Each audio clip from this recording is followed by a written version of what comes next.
Mark Jackson, who runs a Dallas-Fort Worth technology company, LoVolt, where their goal is to honor God through their service, creating network and security infrastructures that exceed client expectations. Mark is a motivational speaker with a heart to help and serve others. Mark, welcome to the Bree Talk stage. Thank you very much. Talk about a tough group to follow. So today I'm going to talk about why I want to improve my speaking. I want to work to improve my speaking so I can be a conduit of growth and share my experience, strength, and hope, as well as pass along the energy and attitude of gratitude that I've gained with my personal development path. Without realizing it, Jeffrey Gitomer's 5 little books, the Little Red Book of Selling, the Little Gold Book of Yes Attitude, and so on, were my first taste of personal development. Personal growth really began to grow for me when I admitted alcoholism and found AA in the Big Book of Alcoholics Anonymous. The book discusses a better way of life, and all you must do is follow a certain set of principles. Always do the next right thing and take regular inventory of my own shortcomings as the basis for me, and it's changed my life. I later found Jen Sincero's books, You're a Badass and You're a Badass at Making Money. If you're new to personal development and think it sounds a little silly or a little hokey, check out her books. They're a great introduction with some laughs in the process. I then moved on to Napoleon Hill, Zig Ziglar, Jim Rohn, Og Mandino, and countless others.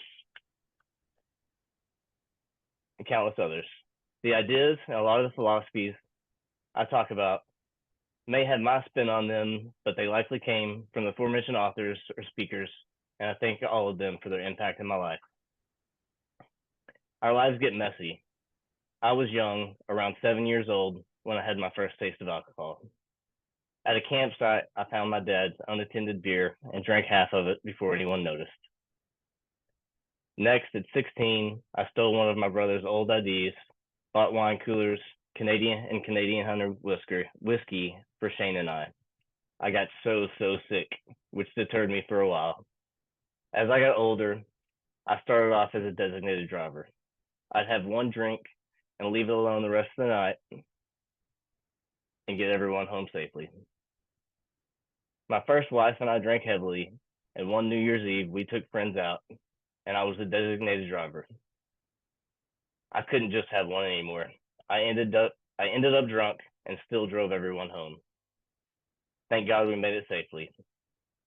I was the type of drunk that would excuse myself at a restaurant and stop by the bar on my way to the restroom to get a double shot because the margaritas with tequila toppers at the table weren't enough.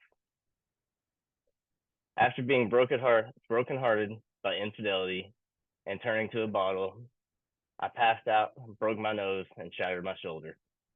My first wife and I then started couples counseling and stopped drinking for about 9 months until we went to a high school reunion and it was right back to normal. A year and a half later, I realized things were still going on, and we started the 2.5-year divorce process. I was able to tame drinking for a while. At some point, it got out of hand. Tequila was my favorite. Still trying to tame it myself, I switched to wine. As much as I drank, I didn't like the drunk it caused. I switched to beer, and we would drink 24 to 30 a night. The end was vodka. Good, cheap vodka.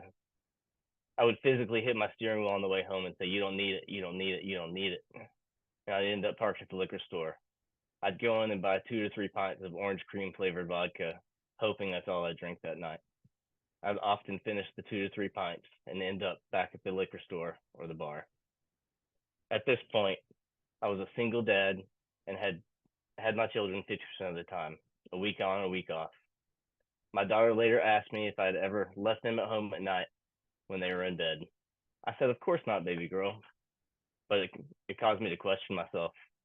I would often wake up on the couch between 3 and 5 a.m. after passing out or blacking out.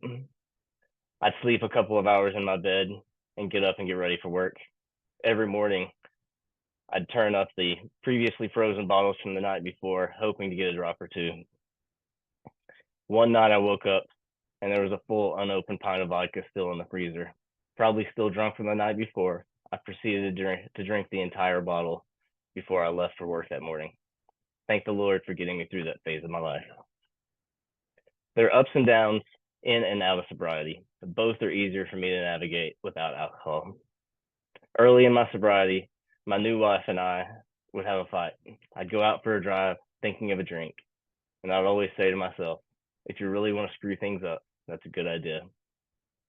I've dealt with the death of my father, a broken heart from infidelity, divorce, hired a contractor that left a 32 by 16-foot mud pit in my backyard for 2 years. Things still get rocky and tough to manage, and I try to learn daily. I'm remarried with a blended family and run a technology business in DFW. I work to be grateful for the ups and especially the downs. They generally mean growth. There's no standing still. We're either moving forward or we're moving backwards. And I'm a firm believer that every stressing is a blessing. It feels good when someone tells you that they love your energy, that it was a breath of fresh air to meet with you, and that I'd like to do more business with you. And when someone asks me how I'm doing, and my response is I'm blessed, sir or ma'am, the responses and the reminders I see come across their face are powerful. Here are a few of the principles I work to stay focused on. The 3 G's: God, gratitude, and goals. Always do the next right thing. Leave it better than you found it. Work harder on yourself than you do your job. If you work hard at your job, you can make a living. If you work hard on yourself, you can make a fortune. Jim Rohn. When fear knocks, answer with faith. Attitude is a mindset, and it's easy to get off track. Zig Ziglar used to say that people would often tell him that motivation doesn't last. Well, neither does bathing. That's why we recommend it daily. You have to throw yourself so far outside of your comfort zone, you can't find your way back. Billy Cox. Always look for win-win situations. I'm a grateful alcoholic that hasn't had a drink for 9 years as of yesterday, and by the grace of God, hasn't wanted to. I'd like to end with a prayer of Jabez. Oh Lord, that you would bless me indeed, and that you would expand my territory, and that your hands would be upon me and keep me from evil, so that I may not cause pain to myself or anyone else. Again, my name is Mark Jackson with LoVolt Technologies.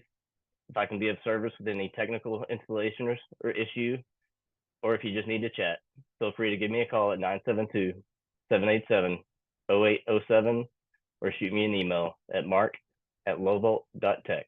That's MARK@LOVOLT.tech. Thank you very much and have a blessed day.